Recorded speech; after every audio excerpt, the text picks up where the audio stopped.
Podem copiar o método, a copy, os criativos, a página de venda, podem copiar o seu design, podem copiar a sua comunicação, podem copiar tudo.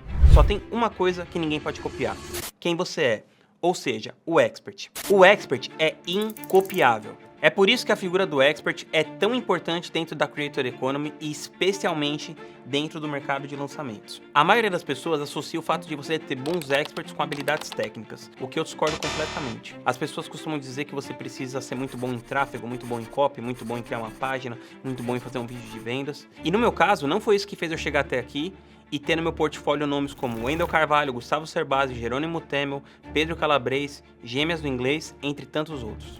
E eu vou te mostrar os 5 passos que eu apliquei na minha carreira para conseguir não apenas bons experts, mas experts excelentes que me fizeram ter bons negócios que duraram e resistiram ao teste do tempo. O expert é a variável mais importante dentro da Creator Economy e dentro do mercado de lançamentos. Eu diria que pelo menos 70% do resultado se deve à habilidade de comunicação do expert. Ou seja, o carisma, a persuasão, o magnetismo que esse expert vai despertar na audiência. Por isso, se você é estrategista, essa é a decisão mais importante da sua carreira. E o fator mais determinante para que você conquiste bons experts e feche negócio com eles é o desenvolvimento das suas habilidades sociais. Antes de eu trabalhar no mercado de infoprodutos, eu trabalhei com grandes artistas da MPB. Eu fui responsável pelo gerenciamento da carreira de nomes como Arnaldo Antunes, Jorge Benjor, Marina Lima e Palavra Cantada. E o que isso me ajudou? O fato de eu ter trabalhado na indústria do show business me ajudou muito, não só em relação a essa convivência com os artistas, mas também com a ideia de empreender mesmo. Eu sabia que era tomar muito mais não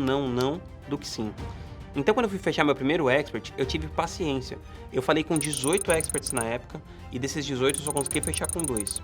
E um deles foi o Gustavo Cerbasi. E o fato impressionante dessa história não é o fato do Gustavo ter performado bem, porque isso era meio óbvio, já que ele era um grande escritor, tinha vendido milhões de livros. Eu tenho certeza que eu consegui dar os meus 2 centavos ali de contribuição, mas ele já era um expert pronto, excelente e grande comunicador. O que é impressionante nessa história é o fato de quando eu fechei com ele, eu nunca tinha lançado nada na minha vida. E eu fui a 11ª pessoa que falou com ele. Então eu não fui nem a primeira pessoa a chegar e nem tinha resultados e experiência comprovada. Mas os princípios que me fizeram fechar com ele e com todos os outros experts, eu vou começar a te falar agora. O primeiro passo é você ter clareza do que você está buscando em um expert. E eu uso 6 critérios objetivos para definir se aquele expert é bom ou não, ou se ele tem pelo menos potencial ou não. E eu vou te contar uma história de uma expert que começou do absoluto zero, a Lilian, que foi minha ex-professora de inglês. Então, quais foram os critérios que eu levei em consideração para decidir lançar ela e eventualmente nos levou a faturar mais de 10 milhões de reais juntos? O primeiro era a capacidade dela como expert. Então, no caso, ela era professora de inglês, eu queria saber se ela falava inglês muito bem. Como eu já tinha sido aluno dela, eu sabia que sim, que ela falava inglês muito bem. Em segundo lugar, esse expert, ele consegue transmitir o conhecimento dele ou ele é bom só para ele? Então, nesse caso que eu tô citando da Lilian, ela conseguiu ensinar várias pessoas a falar inglês, inclusive eu mesmo aprendi a falar inglês com ela. Em terceiro lugar, esse expert tem uma comunicação magnética. Apesar de eu nunca ter visto a Lilian gravar nenhum vídeo nem nada, eu percebia nas próprias aulas como ela tinha uma comunicação magnética, como ela era carismática, como ela tinha um jeito bem peculiar, assim, que ao mesmo tempo ela era muito capacitada tecnicamente, mas também ela era engraçada, assim, meio estabanada. E eu achei que ela tinha uma simpatia, assim, muito maior que a das outras pessoas. Quarto lugar, essa pessoa pode sonhar o mesmo sonho que você? Depois de ter avaliado esses 3 primeiros pontos, eu fui conversar com a Lilian para ver se ela era capaz de sonhar o mesmo sonho que eu. Então eu mostrei para ela que a gente tinha uma possibilidade de ter milhares de alunos no negócio dela, e aí eu quis entender se ela podia sonhar o mesmo sonho que eu. E por sorte, ela quis sonhar o mesmo sonho que eu. Em quinto lugar, eu contei para ela que ela ia precisar mastigar muito vidro. O quanto o expert está disposto a mastigar esse vidro?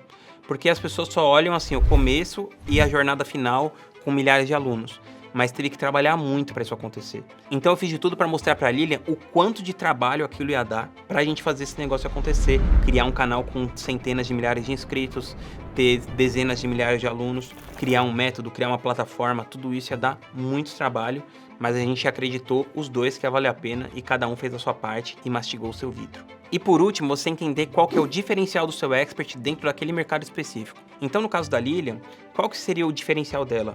Como eu falei antes, ela é um pouquinho estabanada, ela tinha um sotaque legal, assim, engraçado. Eu pensei em juntar isso com o ensino do inglês, que costuma ser uma coisa chata. Então eu pensei em fazer uma coisa de misturar inglês com entretenimento. Hoje em dia isso é muito lugar comum, mas na época, há 7 anos atrás, isso era uma novidade.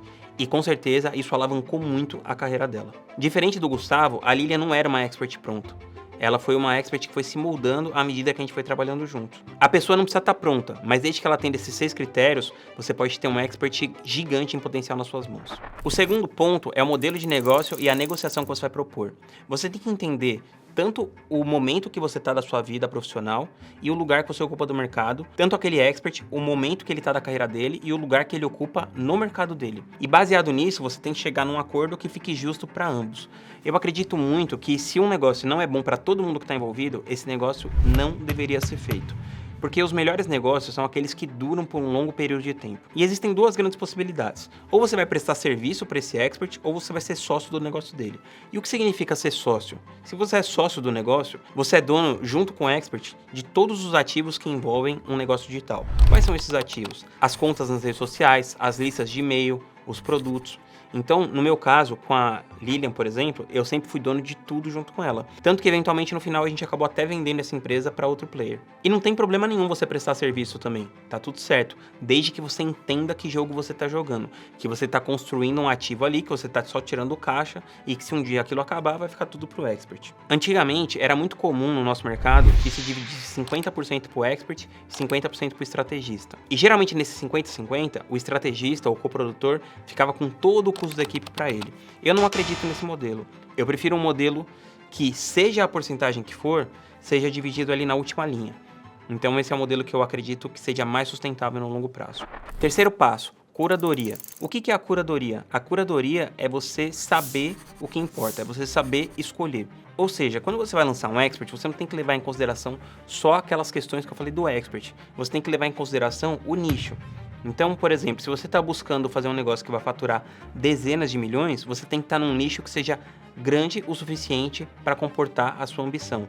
Você não pode querer ter um negócio que vai faturar 20, 30, 40 milhões e o seu negócio ser Feng Shui com bonecos do Pokémon. Porque vai ser uma coisa muito específica. Vai ter gente que vai gostar? Até vai. Mas não vão ser tantas milhares de pessoas a ponto de gerar um negócio de dezenas de milhões de reais. Eu acredito que é muito mais importante a qualidade do que a quantidade. Se você for ver, eu lancei bastante gente até, né, ao longo desses 8 anos, mas não foi tanta gente assim. Por quê? Porque eu sempre fui muito seletivo em cada projeto o qual eu ia me envolver.